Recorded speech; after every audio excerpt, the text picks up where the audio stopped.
Exode 22, verset 1er. Si yon moun volo yon bœuf ou sinon yon mouton, si li touyel epi li van li. Li gen pou l'bay 5 bœuf pour bœuf li pran ou sinon 4 moutons pour mouton li pran. Verset 2.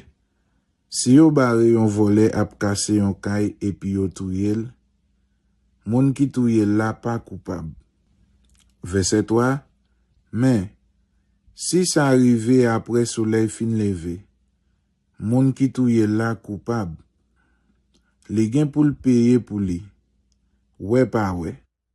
Li pa gen rien, ya van ni pou yo ka payer pour salte volo a. Verset 4. Mais, si yo jwen bête li te volo a vivant nan mel toujou, kit se bœuf, kit se kabrit, kit se bourrik, la remet de pou yon. Verset 5. Si yon moun kite bête li manje nan jardin yon lot, ou sinon nan jardin raisin li. Si yon moun kite bête li lage pou yo fe kont dega nan jardin yon lot moun, li gen pou l dédommager lot moun la. La bali pi bon bagay li gen nan jardin pal la, ou sinon nan jardin raisin li yo. Verset 6. Si yon di fe pran yon kote, si li tombe nan zeb sèche, epi li rive boule denre ki nan depo, ou sinon graine ki fin keyi, ou encore yon jardin tout planté, moun ki la cause di fea va payer yon dédommagement. Verset 7.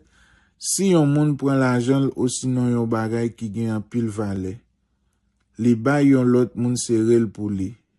Si yo rive volo bagay sa yo nan kay moun ki te sere yo a. Si yo jwen volo a, vole ava gen pou remet 2 fois la valet. Verset 8. Mais, si yo pa jwen vole a, ya menen met kay la kote bagay yo te sere a devant l'hôtel bon Dieu a, pou yo wè si se pa li même ki te pran bagay lot moun la. Verset 9. Si yon moun pedi yon bagay, kit se yon bœuf, ou sinon yon bourrik, ou encore yon mouton, kit se yon rad ou n'importe l'autre bagay. Si le yo jwen sak te pedi ya, yon lot moun prétend di se pou li liye. Ya amene yo tout de devant l'hôtel bon Dieu a pour régler ça. Moun bon Dieu va condamner ya, va gen pou l'bay lot la 2 fois la valet pour dédommagement. Verset 10. Si yon moun bay yon fwe pareil li gade yon bourrik, yon bœuf, yon mouton, ou encore n'importe qui l'autre bête pour li. Si bête la mouri, ou sinon si malè rivel, ou encore si pillage prend sans personne par ça. Verset 11. Laisse ça, ya mande ni met bête la, ni gado a pour yo fait serment devant l'hôtel bon Dieu a. Moun ki tap gade bête la, va déclarer c'est pas li même qui te prend bête l'autre moun la.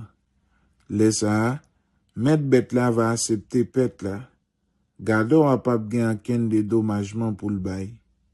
Verset 12. Mais si se volé ou te volé bête la nan mel, la gen pour le payer met la ki choy. Verset 13. Si se bête nan bois qui dévore bête la pote reste là pour mettre bête la kawe ak degel se pas menti la bali. Li pap gen rien pour le payer pour ça. Verset 14. Si yon moun prete yon bête nan men yon frère pareil li, et puis malè rive bête la, ou sinon li mouri en absence met li, c'est pour le payer met bête la ki choy. Verset 15. Mais, si met la te la le malè arrive, moun lan pa gen rien pour le payer. Si c'est yon bête li te loué, c'est prix li te loué là assez pour li bay. Verset 16. Si yon homme prend tête yon jeune fille qui poko fiancé, et puis li couche avec, li gen pour le payer l'argent yo kon bay pour yon mariage, et puis c'est pour le marier avec jeune fille. Verset 17. Mais, si papa jeune fille a refusé quitter le marié avec, tout gens c'est pour monsieur payer l'argent yo bay le ou pral marier avec yon fille qui ti fait. Verset 18. C'est pour nous touyer toute femme qui fait magie. Verset 19. c'est pour yo touye tout moun qui croise ak zanimo. Verset 20, si yon moun offri bête pour yo touye pour l'autre bon Dieu passé c'est pour yo disparaître li tant kou bête y a offri bay bon Dieu. Verset 21, Piga nous maltraiter moun l'autre nation qui vin rete nan pays nous. Piga nous peser yo non plus. Parce que nous-mêmes, songez nous te étrangers tout dans pays l'Égypte. Verset 22, Piga nous maltraiter ni veuve yo, ni ti moun sans papa yo. Verset 23, si nous malmenen yo, ma répondre yo le aprele mandem sekou. Verset 24, ma fâché, ma fait nous mourir dans la guerre. Comme ça, madame nous yo ap vin veuve tout, petite nous yo ap prêté sans papa tout. Verset 25, si nous prêté yon nan frère pareil nous yo l'argent, yon nan pauvre qui nan mitan nous yo, piga nous fait tant kou moun kap bay pon ya pour nous exiger le payer intérêt. Verset 26, si yon homme plane levit li la kayo, pour prêter lion ti kob, c'est pour remettre li rad li avant soleil couché. Verset 27, parce que c'est celle rad li gen pour le mettre sous li pour Freddy pa bat li. Qui sa pour le mettre sous li pour le couvrir à souhait? Si li rele mandem sekou, ma répondre ni parce que moi gen bon cœur. Verset 28, Piga nous parler bon Dieu mal.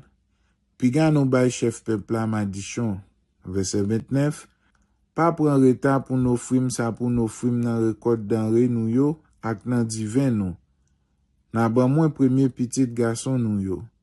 Verset 30, n'a ban moins tout premier petit bœuf nous yo ak premier petit mouton nous yo. Tibet la va passer 7 jours avec maman, sous 8e jour na offrir ban moins. Verset 31, c'est pour nous marcher tant que moun kap vive à part pour moi. Pas manger viande bête nous jeune l'autre bête dans bois dévoré. Viande comme ça c'est chien pour nous jeter le bail.